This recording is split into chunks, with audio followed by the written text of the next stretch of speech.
નમસ્કાર મિત્રો, સ્વાગત છે તમારું ડિજિટલ તાલીમ યુટ્યુબ ચેનલ પર. અને આજે આપણે ધોરણ 6 થી 8 માં અંગ્રેજી વિષયના શિક્ષકોની ભરતી આવેલી છે સમગ્ર શિક્ષા અભિયાન અંતર્ગત, જેની અંદર તારીખ 4/8/2026 થી તારીખ 10/8/2026 સુધી આના ફોર્મ ભરાવાના છે. તો આ જાહેરાત ક્યાં આવેલી છે અને એની અંદર કેટલી વિગતો આપેલી છે તેની ચર્ચા કરીશું. So without wasting any more time, let's get started. સૌથી પહેલા તમે આ છાપાનું કટિંગ જુઓ. અને હવે આપણે જે તારીખ 2/6/2026 રોજ ઠરાવ થયેલો છે, આ ઠરાવની અંદર અંગ્રેજી વિષયના જ્ઞાન સહાયકની ઠરાવ કરેલો છે. જે છાપાની અંદર જે જાહેરાત આવેલી છે આજની, એટલે કે તારીખ 2 ઓગસ્ટ 2026ની, એની માહિતી લઈએ. તો આની અંદર આ જે પ્રોજેક્ટ જે છે એ સમગ્ર શિક્ષા હેઠળ ચાલે છે. આ જ્ઞાન સહાયક યોજના પ્રાથમિક માટે શાળા કક્ષાએ 11 માસ માટે કરાર આધારિત અંગ્રેજી વિષયના જ્ઞાન સહાયકની જગ્યાના કરાર બાબતે ઓનલાઈન અરજી આમંત્રિત કરવા અંગે. જો આ જ્ઞાન સહાયકની અરજી જે છે એ અંગ્રેજી વિષયના જ્ઞાન સહાયક માટેની છે, અન્ય વિષય માટે નથી. જેનો માસિક ફિક્સ મહેનતાણું જે છે એ 21,000 છે અને જેની વય મર્યાદા છે એ 48 વર્ષ સુધીની છે. બરાબર. શિક્ષણ વિભાગ અંતર્ગત ગુજરાત રાજ્યની જ્ઞાન સહાયક પ્રાથમિક માટે ધોરણ 6 થી 8ની સરકારી પ્રાથમિક શાળાઓમાં મંજૂર મહેકમ સિવાય અંગ્રેજી વિષય શિક્ષણ માટે વધારાના જ્ઞાન સહાયક એટલે કે અંગ્રેજી વિષય માટે તરીકે 11 માસના કરાર આધારિત અંગ્રેજી વિષયના જ્ઞાન સહાયકની વર્ષ 2026-27માં રાજ્યની સરકારી પ્રાથમિક શાળાઓમાં ખાલી રહેલ જગ્યાઓ પર ભરતી કરવા માટે ઓનલાઈન અરજીઓ મંગાવવામાં આવે છે.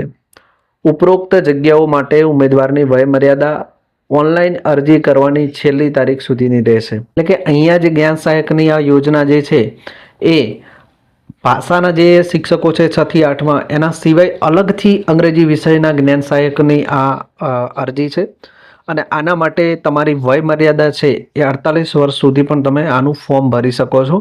આનું માનસિક જે મહેનતાણું છે 21,000 રૂપિયા છે.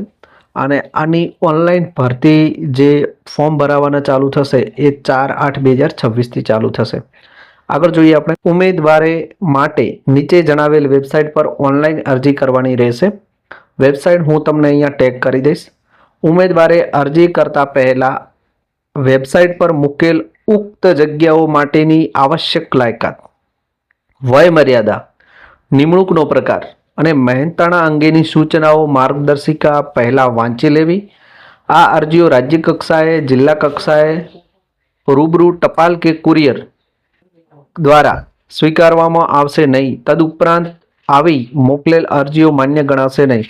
એટલે કે અહીંયા જે કંઈ પણ અરજીઓ કરવામાં આવી રહી છે એ અરજીઓ માત્ર ને માત્ર ઓનલાઈન સ્વરૂપમાં જ છે. એ ઓફલાઈન સ્વરૂપમાં તમને આ અરજી કરવાની કોઈ આવશ્યકતા અહીંયા નથી. ઉમેદવારે પ્રમાણપત્રોની ખરાઈ માટે જ્યારે પણ રૂબરૂ બોલાવવામાં આવે ત્યારે ઓનલાઈન કરેલ અરજીની પ્રિન્ટ સાથે જરૂરી પ્રમાણપત્રો, એક ઝેરોક્સ નકલ, પાસપોર્ટ સાઇઝનો ફોટોગ્રાફ તેમજ ચકાસણી માટે અસલ પ્રમાણપત્રો સાથે હાજર થવાનું રહેશે. ઓનલાઈન અરજી શરૂ થયા એટલે કે તમારી જે ઓનલાઈન એપ્લિકેશન છે એ 4 ઓગસ્ટથી ચાલુ થશે બપોરના 2 વાગ્યાથી. અને તમે જે છેલ્લી તારીખ જે છે એ 10 ઓગસ્ટ રાત્રેના 11:59 સુધી તમે આની એપ્લિકેશન કરી શકશો. આનું પ્રોવિઝનલ મેરિટ લિસ્ટ તારીખ 12/8/2026ના રોજ આવશે. અને ત્યારબાદ ડોક્યુમેન્ટ ચકાસણી અને શાળા પસંદગી માટે રિપોર્ટિંગ જે છે એ 17 ઓગસ્ટ સોમવારના છે.